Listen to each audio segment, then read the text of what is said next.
दोस्तों, हमारा भारत एक बेहद धार्मिक और आध्यात्मिक मान्यताओं से जुड़ा हुआ देश है।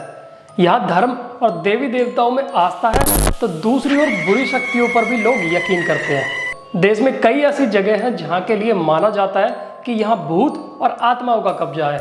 ऐसे ही कुछ भूतिया जगहों में सबसे ज़्यादा मशहूर है राजस्थान में मौजूद भानगढ़ का किला। ये किला अलवर जिले की अरावली पहाड़ियों में मौजूद है।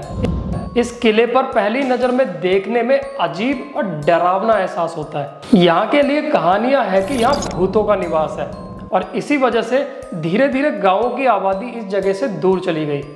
कहते हैं कि रात के समय जो भी भानगढ़ के किले में जाता है कभी वापस लौट कर नहीं आता। इस किले में घूमने के लिए बहुत से लोग आते हैं, लेकिन रात होने से पहले उन्हें बाहर निकाल दिया जाता है क्योंकि रात के समय इस किले में जाने पर पाबंदी है।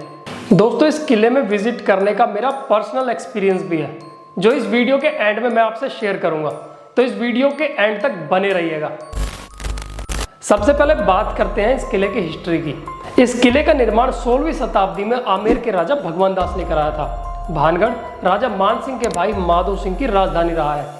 राजा मान सिंह को अकबर का बेहद करीबी माना जाता था। मान्यताओं के अनुसार एक दुष्ट जादूगर ने श्राप दिया था जिसके कारण यहाँ सब कुछ खत्म हो गया। आज बड़ी तादाद में लोग यहाँ घूमने आते हैं। आसपास के लोग कहते हैं कि रात के वक्त यहाँ पायल और घुंघरूओं की आवाज़ें सुनाई देती हैं। ये किला भूतिया कैसे बना, इस बारे में कई कहानियाँ सुनाई जाती हैं, जिसमें से कुछ कहानियाँ आज मैं आपसे शेयर भी करता हूँ। पहली कहानी है राजकुमारी रत्नावती की। कहते हैं भानगढ़ की राजकुमारी रत्नावती बेहद खूबसूरत थी। उस समय राजकुमारी की खूबसूरती की चर्चा आसपास के राज्यों तक थी। कई राज्यों से उनके लिए विवाह के प्रस्ताव भी आते थे। एक बार राजकुमारी अपनी सखियों के साथ बाजार घूमने गई। बाजार में वे एक इत्र की दुकान पर पहुंची और इत्र को हाथ में लेकर उसकी खुशबू सूंघने लगी। उसी समय उस दुकान से कुछ ही दूरी पर सिंधु सेवड़ा नाम का एक तांत्रिक खड़ा होकर राजकुमारी को निहार रहा था। यह तांत्रिक उसी राज्य का रहने वाला था और काले जादू में महारथी था। कहते हैं राजकुमारी के रूप को देखकर तांत्रिक मोहित हो गया और राजकुमारी से प्रेम करने लगा। अब वो तांत्रिक राजकुमारी को हासिल करने के नए नए तरीके ढूंढने लगा।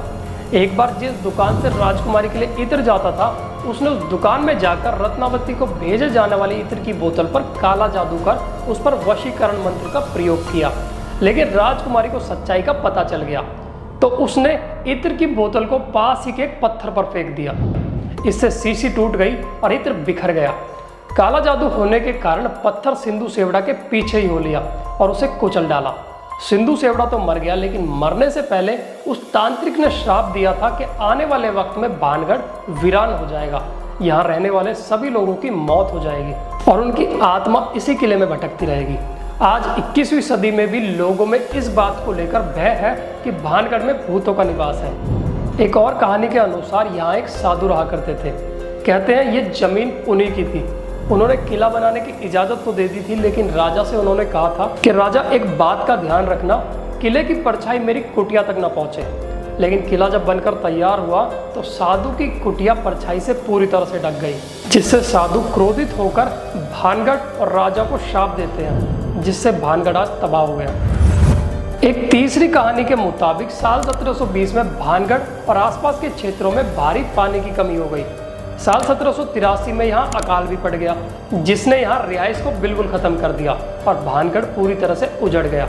अब दोस्तों, एक छोटी सी स्टोरी मैं अपने एक्सपीरियंस की भी शेयर करता हूँ। ये बात है साल 2016 की, जब हम कुछ दोस्त मिलकर राजस्थान के पुराने स्ट्रक्चर्स के कंस्ट्रक्शन और डिज़ाइन देखने के लिए गए थे, जिसमें हमने 50 से ऊपर घर, बावली, सरकारी ऑफिस और किले देखे और बहुत कुछ जाना भी। इसी में से एक था भानगढ़ का किला, जहां हम दिन में करीब 3 बजे पहुंचे थे। हमारी सोच के बिल्कुल उलट वहां बहुत से लोग थे।